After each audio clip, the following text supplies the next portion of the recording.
Welcome to Movement Memos, a TRUTHOUT podcast about things you should know if you want to change the world. I'm your host, writer, and organizer, Kelly Hayes. One of the topics we have tackled repeatedly on this show is the rise of right-wing power and how we can fight it.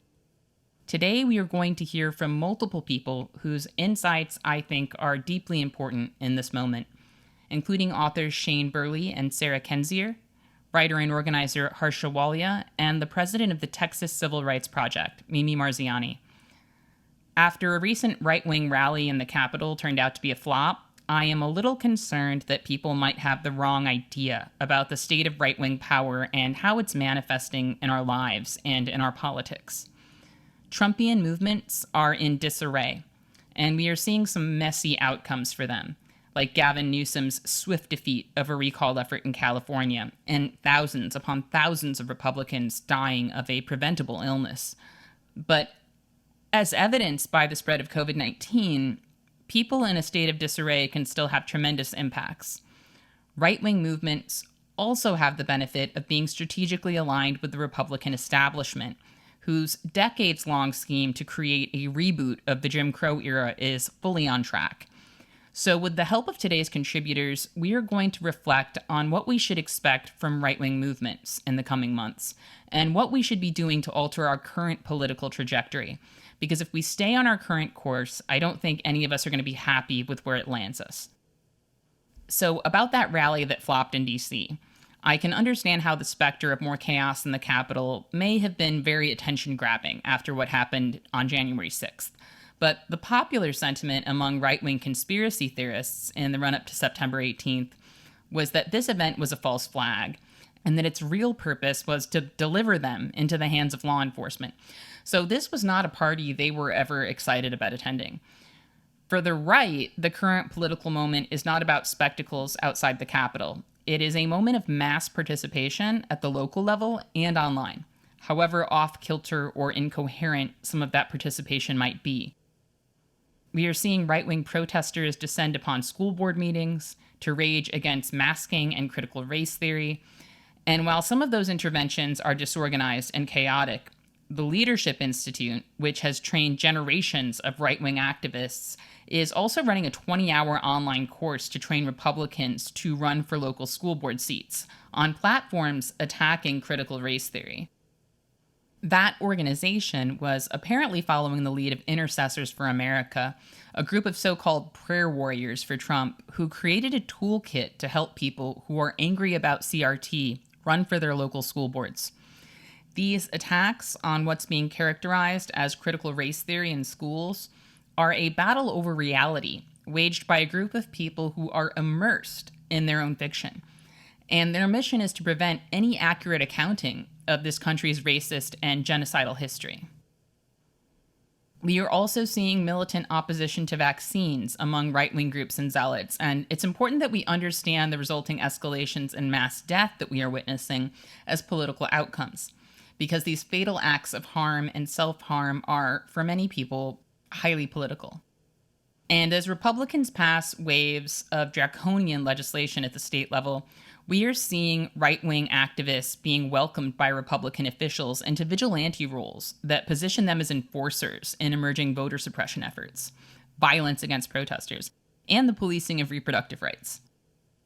Police and Border Patrol agents continue to enjoy bipartisan support for their violence as Democrats trip over themselves to establish that they're pro-cop. According to the Washington Post, 921 people have been shot and killed by the police in the last year. Black, Latinx, Native, and disabled people are, as always, experiencing disproportionate levels of police violence. On Sunday, the El Paso Times reported that a border control agent on horseback struck Haitian refugees with a whip.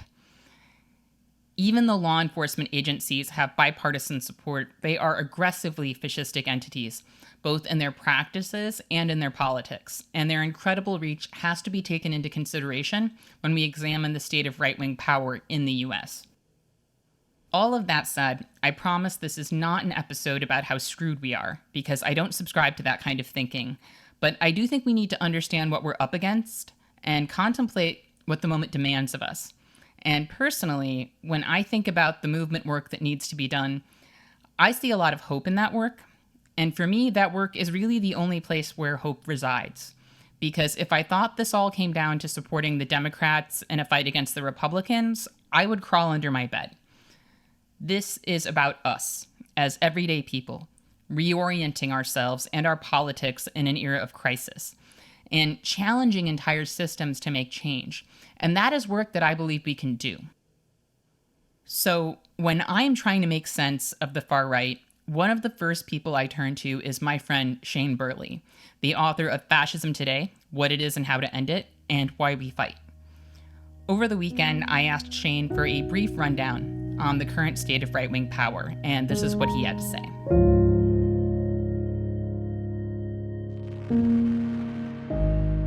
Trump may be gone, but he left his imprint on the GOP, and that will last for a very, very long time. But he has also left an imprint on the base of the GOP, which has a reciprocal relationship with their actual party leaders, which are in state power. So that gives them a reciprocal relationship with state power. And so I think what you're actually going to see is there's been obviously a shift to the far right on policy issues like abortion or on immigration. And you're going to see for them to work with their base in that enforcement mechanism. So this happens in both official and unofficial capacity. So in official capacities, there's obviously like the reporting on each other kind of dynamic around the Texas anti-abortion laws. There's also the same thing in immigration laws, and this was really true in like SB 1070 in Arizona years back, which I think we'll see repeated as organizations like FAIR or Numbers USA push for immigration policy that involves the GOP base, lets people kind of participate. And there's also the kind of other signaling of social control that happens between like the political right and state power as expressed in the police and on the ground vigilante groups like the Proud Boys that enforce a certain kind of social control. There's that back and forth relationship. So Trump may be gone, and no one's more happy about that than I am. But that dynamic remains. And what's happened over the last 2 years is that the GOP base has heard, but they have been radicalized. They've been pushed further to the right, and they've also heard that they're invited to participate in this. And so I think you're going to see the logic of participation carrying itself out a lot. That's what happened all through the kind of rebellion against the mask mandates, was that invitation to participate. We oppose the mask mandates at a policy level. You oppose them at the grassroots, ground up level, and that's happening. That back and forth is continuing, and it's continuing to radicalize. The Texas law is not going to be the only thing. They're going to push more of these, and they're likely going to push immigration restrictions, and they're going to push a huge amount of voter restriction laws, which are going to require people on the ground to report things to participate in that in some way. And I think what the GOP's political stake in this is hoping to stave off demographic changes in voting patterns by restricting demographic groups from voting because they believe that they're going to be basically in 10, 15, 20 years, their base isn't going to exist. And so this is the kind of grasp that they're going to hold on to this. And because the Democratic Party is not a party of the left, and they're not ones to live in the real world about the opposition that they're facing, they just simply do not have the capacity to put up a resistance to that. The radical left involves itself much less in electoral politics than the radical right does, so they don't have that base there either. So I think it's really difficult to see what the pathway to protect against those specific things are. Obviously, large on-the-ground mass movements are always a useful thing, but the functionality, what strategies and tactics they take, I think is more confusing.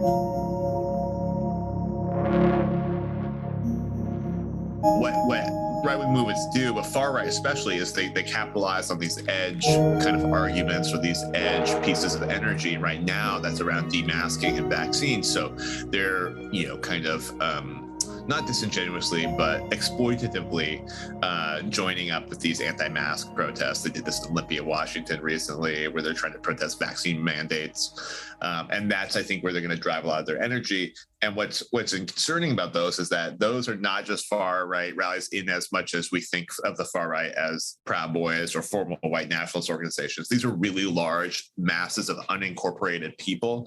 And that's what the far right wants. They want to find masses of people that they can act as a vanguard within.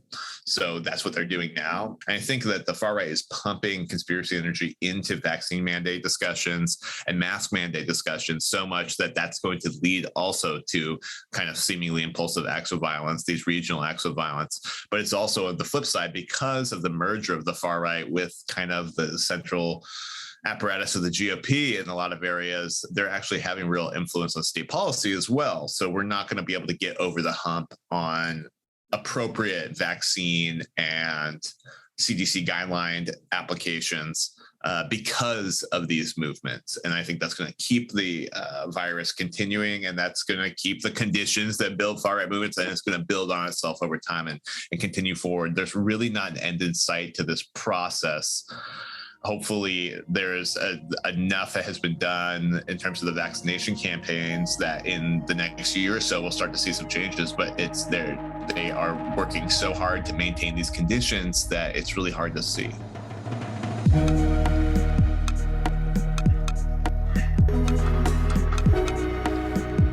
Some people may be confused as to how our trajectory could be quite so bleak if the Democrats have control of the House, Senate, and the presidency. With that kind of helm control, the Republicans would govern mercilessly, and they would most likely reconfigure the rules to ensure that they never lost power again. But the Democrats have thus far proven unable to pass voting rights legislation, which means that in addition to failing to address issues like climate change, which are a matter of survival for most life on Earth, the Democrats appear poised to allow Republicans to gain permanent control of the federal government. My friend Sarah Kendzior, author of Hiding in Plain Sight, The Invention of Donald Trump and the Erosion of America, recently shared some thoughts with me about the state of voting rights in the U.S.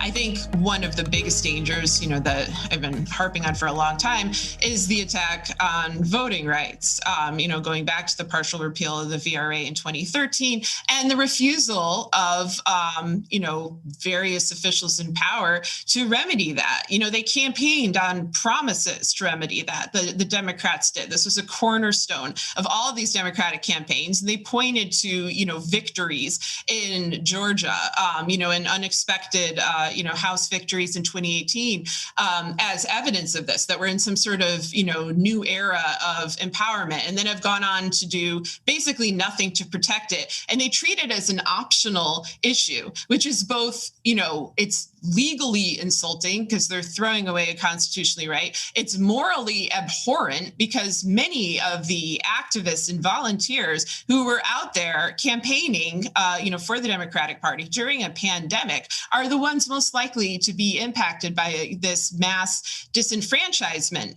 that is going to happen, especially in places like Georgia, places like Florida, where it's not just a matter of traditional voter suppression methods, but of state legislatures being able to literally throw away your vote. And of course, if you can't vote, then your impact on policy decisions and on, things that are going to be enacted is going to be limited. And I know this because in Missouri, they've already gone this route. Like, we voted for progressive ballot initiatives, protection of labor unions, raising the minimum wage, getting dark money out of politics, all this stuff in 2018. And then the GOP legislature is this like, yeah, screw you. We're not going to do any of that. And our votes were meaningless. And it's just that same, philosophy and action extended to actual candidates, actual potential politicians. So they're digging their own graves here, and it's going to have ramifications into other fields. So there's that, like, on a structural level, but then we also have all of these violent far-right groups that were already there, that have already shown they're serious, the Proud Boys, the Oath Keepers, all of the other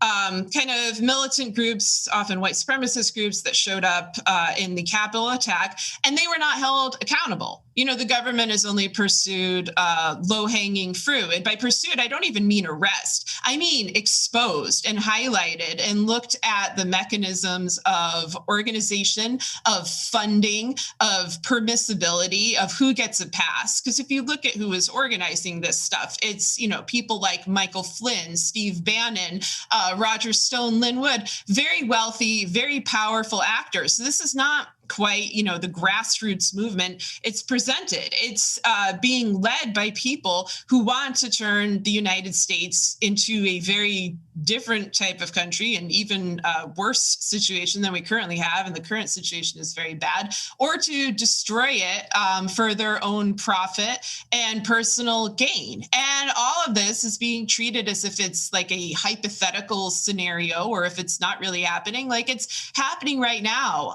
It's an ongoing emergency. And, I have, I guess, theories about why the Democrats are so incredibly ineffective in combating this. But at this point, complacency is complicity. There is no difference. And we are the people who have to bear the brunt of it. Ordinary Americans already living in a very difficult, very chaotic environment with the pandemic and, with all of this, uncertainty that we've been through in the last few years, have to deal with this on top of it. It's just abdication of responsibility toward the public and toward the public good. And I don't know what's coming, but unless they take things head on, unless they confront these problems directly and communicate with the American public honestly, then I don't see better days in sight. Because if people don't understand the extent of the problem, they're not going to be able to envision, solutions or new ways of, being as a country, as a society, or what have you.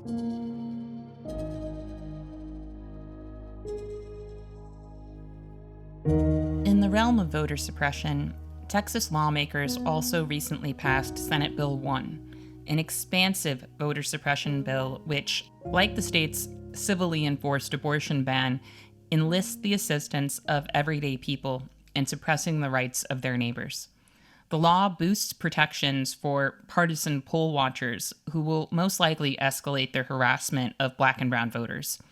The bill also complicates or eliminates voting methods that are popular among disabled voters, elderly voters, and Black and Latinx voters. Republican officials were especially determined to quash innovations that were popular in Harris County, such as drive-through voting and a 24-hour voting day, likely because Biden led Trump by about 30 points in that county.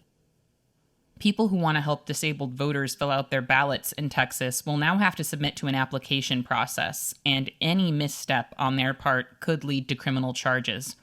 The bill also makes it a felony for election officials to send out unsolicited mail-in ballot applications to voters. Importantly, the bill also feeds into Republican myths about voter fraud and the vilification of migrants by creating a monthly review system to check the state's voting rolls for undocumented voters, even though there are few to no known cases of undocumented people voting in Texas. I recently talked with the president of the Texas Civil Rights Project, Mimi Marziani, whose group is helping to wage the current legal fight against this bill. She had an ask for our listeners, and also some thoughts about the emotional nature of the moment.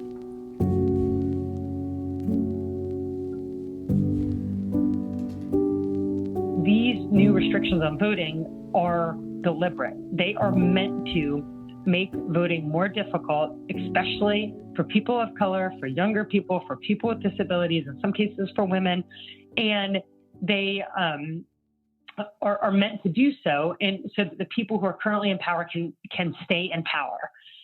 And when that happens, the democratic process has broken down. It's been perverted. And we know time and time again in our history that is a, big green light when the federal government has to get involved. So the number one thing people can do is call their senators. The House of Representatives has already passed a couple of voting rights bills. They have already demonstrated that they have the appetite and the will to pass this. It keeps stalling in the Senate. And in fact, out just this week is a new measure that, as I understand it, is, has the buy-in of lawmakers from kind of across a range of political viewpoints. And so, the law exists. We just need the political will to get this done in the U.S. Senate. The other thing that I would say is to recognize that even though this has been a hard year in Texas, and believe me, we are in court fighting SB1 on behalf of community groups, and we're going to continue fighting as hard as we can. But I think it's also important to recognize that we just saw evidence of the power of community organizing, of collaboration, of diverse coalitions. Those were the elements that allowed us in Texas to mitigate, I think, some of the worst possible provisions that could have been in this bill, and ultimately they weren't. And so, to me, that reminds me why it is so important that everyday people get involved. I mean, we saw throughout this legislative session over and over hundreds of people driving from across the state and waiting to testify until 3, 4 in the morning against this SB1 bill. The irony was not lost, by the way, that people were waiting, the lawmakers were doing their business and 4 in the morning and had such urgency they couldn't just wait until the next day. That would have been much more convenient to people, but they're forcing people to stay up all night to pass a bill that would prohibit voting at those exact hours. So we should all nod to that irony. That said, people did it. People persevered, and they did it. I mean, I had the huge fortune to speak at a number of large rallies throughout the legislative session where thousands and thousands and thousands of people turned out, from faith leaders to civil rights leaders to Willie Nelson. I mean, so to business leaders, and then thousands and thousands of everyday citizens. And together we were able to be much louder than any of us was alone, and we absolutely made a difference. And so I think it's, as listeners are understandably could be discouraged right now. This has been a hard period of time in Texas. It's been a really hard time for our country. But I do want folks to stay hopeful and recognize that, social movements have always looked like this throughout our whole history. They're long, they get messy, and they can get very dark before the dawn. But we, also in our long, proud history have, even if it's slowly, marched towards progress. And that keeps me getting up in the morning. And I hope that your listeners take that to heart as well. I am going to briefly interrupt us with a pre-recorded fundraising appeal, because TRUTHOUT is a nonprofit news organization, and the vast majority of our funding comes from readers and listeners like you. We've experienced a bit of a slowdown in donations recently, which may have something to do with Facebook ramping down engagement with political content. But we are still here, delivering award-winning independent journalism. We are a union shop, and we have not laid anyone off during the pandemic, and our family and sick leave policies are the best in the industry. So if you believe in what we do, please consider stopping by TRUTHOUT.org to make a donation today.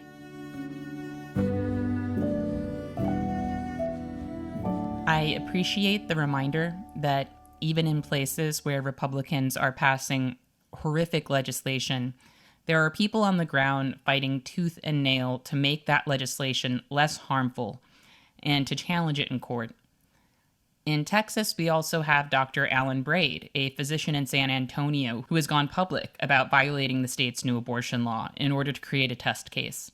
We are also seeing legal action and a lot of on-the-ground organizing from abortion fund organizers, some of whom are distributing pregnancy tests and emergency contraception pills and connecting people with abortion funds in other states. That kind of resistance matters, and those people deserve our support. I recently saw a scholar whose opinion is pretty well respected among liberals suggest that it was time to move out of red states. And I hate that we have to have this conversation every so often, but we really have to remember that when our advice is to flee, we are really only talking to the people who can afford to flee, which means we are telling all of the people with resources to abandon all of the people who do not have resources. And many of those potentially abandoned people are highly marginalized individuals who people of means should be fighting for. So while I am not going to tell anyone not to move to a state where they might feel safer, I am saying that preemptive obedience, surrender, and the mass sacrifice of people are a recipe for everything that we're afraid of. So we should be careful about what we call for as a remedy or response when dark days are upon us. We already have an astounding level of complicity in the United States when it comes to the mass sacrifice of human beings for the sake of maintaining order under this system. That complicity is baked into this country's history, and it's part of the social fabric of this society. Without genocide and chattel slavery, the United States would not exist. Today, we have the prison system, policing, our many levels of border security, and a labor market where essential really means expendable. Our cooperation with those systems has positioned us to accept even more mass death and unnecessary suffering, now and in the years to come, if our patterns of acceptance and complicity are not broken. But it's also important to remember that the ascent of fascist politics is a global phenomenon. I recently had a conversation with Harsha Walia for a book Miriam Kaba and I are working on, and she was kind enough to share a few words about the global context of our right-wing spiral.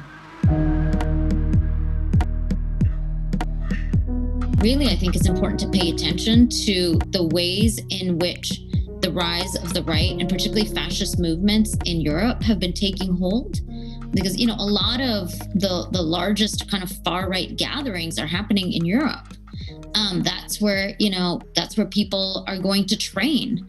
That's where these networks are being built and bolstered. And so I think that's really important. And, here, one of the things that I write about in Border and Rule is based on a lot of research that researchers have been doing on the rise of the right.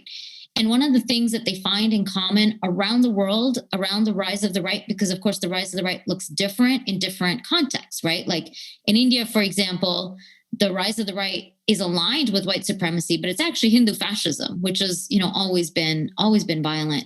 And so it's important to pay attention to these differences, right? Whiteness is global, but also so are other forms of violence, like Zionism and Hindutva, for example. But one of the things that was like synergistic between different forms of right-wing fascism was a deep hatred towards migrants. Like anti-migrant xenophobia was one, not the only, but one of the things that almost all right-wing fascist forces had in common. And that has been even further escalated in the past few years with the rise of eco-fascism, right? Where kind of no matter where you are, the rise of the right is increasingly connected to eco-fascism. And so I think these kind of global trends are important to pay attention to, because while we tend to, the specificity of where we are, knowing what's happening around the world, because the right travels, the right literally travel and their ideas travel. And so I think we need to also be paying attention to and being vigilant about what are the things, what are the tactics, what are the ideologies that they're sharing, because that needs to then become central to how we respond, so that we don't fall into those same kind of traps, right? And that, for me, is one of the other critical reasons that we need to be fighting against bordering regimes and bordering practices, because fascist ideologies really rely on systems of bordering and ordering, right? Of deciding who has the right to life and under what conditions. And so we really have to fight that wherever and however it takes place.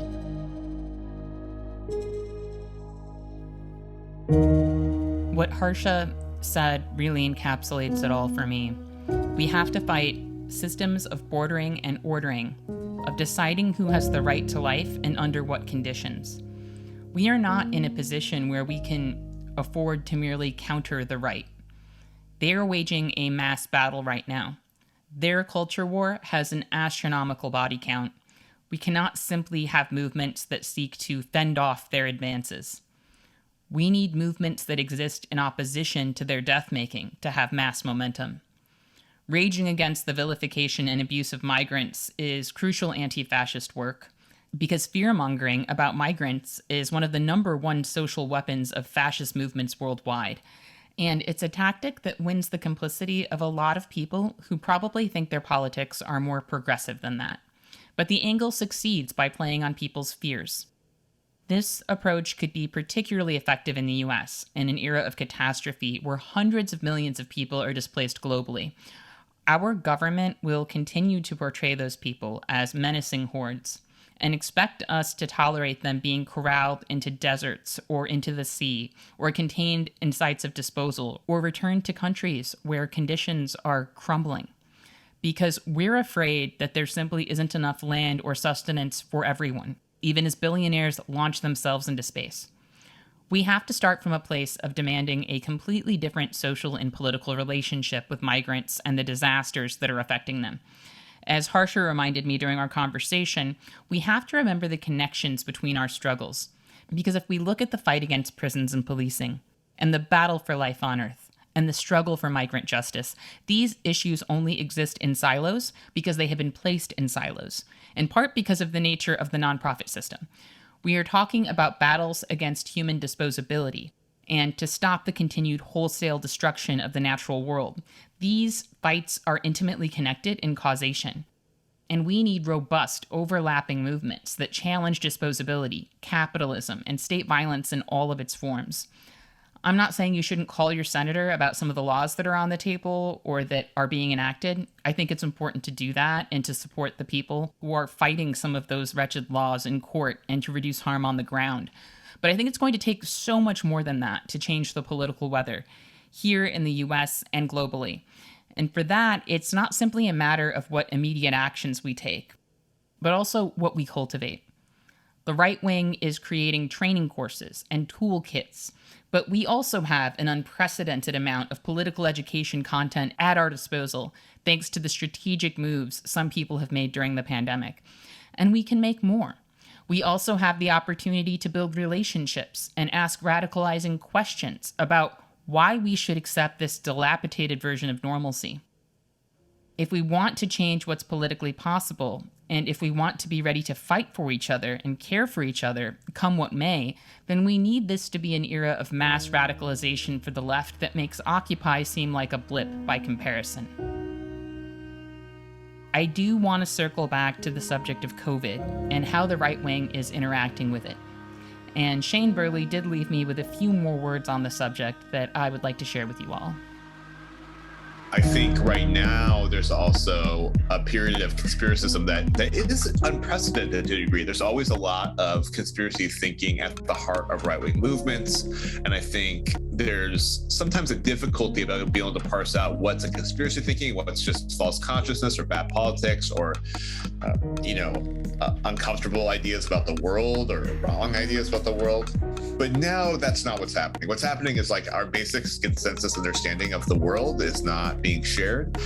Basic understandings of like materiality and viruses and just in medicine, this very, very, very basic stuff is not having consensus. So what we're having right now is hundreds and thousands of people dying of a virus that they do not need to be dying of, that we have all the tools to manage with, and that the sort of insurrection right now is creating a sort of voluntary biological mass weapon against folks with compromised immune systems, young people all across the world in reality, that doesn't need to be. And that, I think, is sort of a signal what the future of right-wing politics is, which is to build up a populist energy on denying basic reality with absolutely no concern to what the cost is.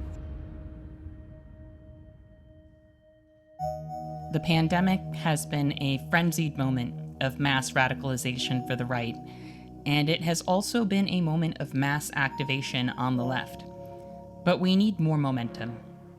We have numerous fronts on which to build that momentum, and by ending pandemic unemployment benefits and allowing mass evictions to spread, the government is creating countless sites of political potential where people could begin to ask the right questions.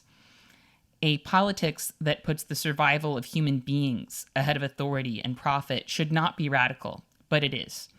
And we need to nurture those politics and that fundamental idea in all of our spaces. I still believe that forming neighborhood mutual aid pods to address COVID-related needs or for climate preparedness is a hugely important step for a lot of people. Our shared reality has fractured, and it will continue to fracture. Sometimes people wonder how someone can see what they're seeing and reach different conclusions, and the truth is we are not all seeing the same things. We are seeing what algorithms are curating for us according to our existing biases, which only reinforces the walls between us. In a world that is unmooring us from one another, we need to anchor ourselves to each other, and we need to do so out of a commitment to the very basic and the very radical principle that our collective well-being and survival comes first. If we do that, we can gain crucial ground on any number of fronts in drastic ways that could shift everything. To build momentum against right-wing movements, we need life-giving movements that are politically transformational. That means our fight will never be as simple as supporting Democrats over Republicans.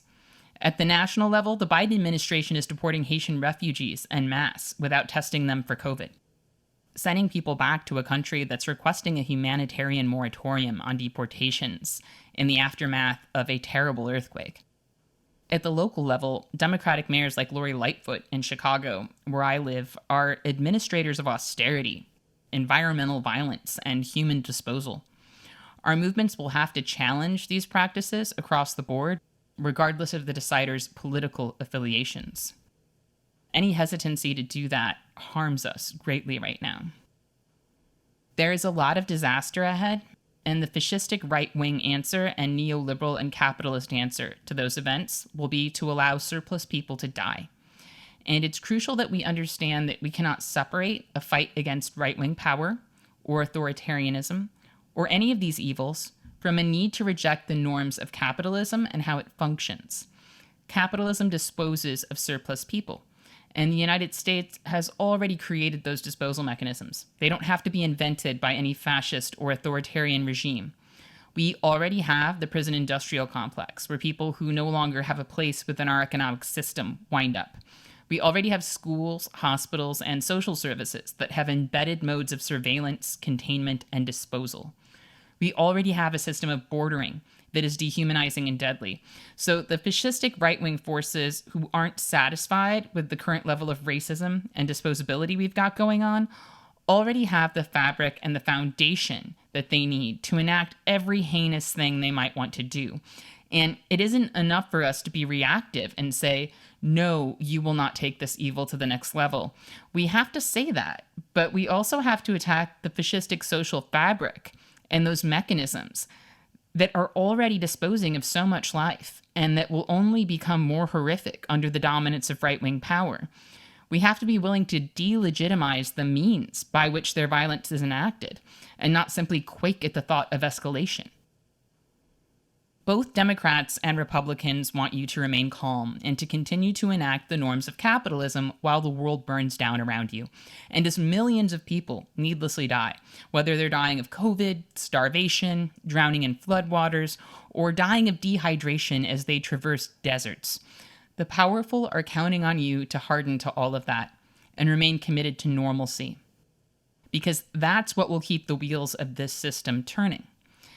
Our cooperation and willingness to see each other sacrificed en masse. They are counting on individualism, and they are undermined by our collectivity when we put human survival and decency first. You cannot truly fight fascism unless you understand that. So I want to ask all of us, myself included, to think this week about who we haven't been fighting for, due to a sense of inevitability. And whether those people are water protectors engaged in a pipeline fight, or incarcerated people, or even someone you know personally, I want us to defy whatever sense of inevitability might be holding us back and to do something to help. Every jailbreak begins with a decision to reject the inevitable, and we definitely need a collective jailbreak of the imagination. I believe that we can shake the world and change the weather. I believe that we can redefine what's possible. But to do that, we are going to have to cherish one another's survival, and we are going to have to be able to act on that concern together.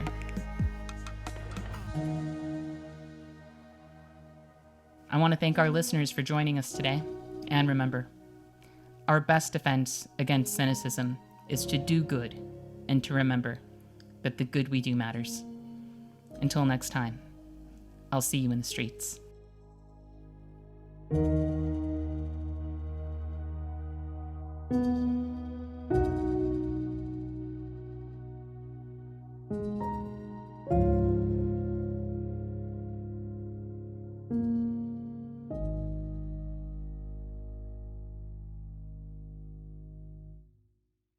Thank you for listening to Movement Memos.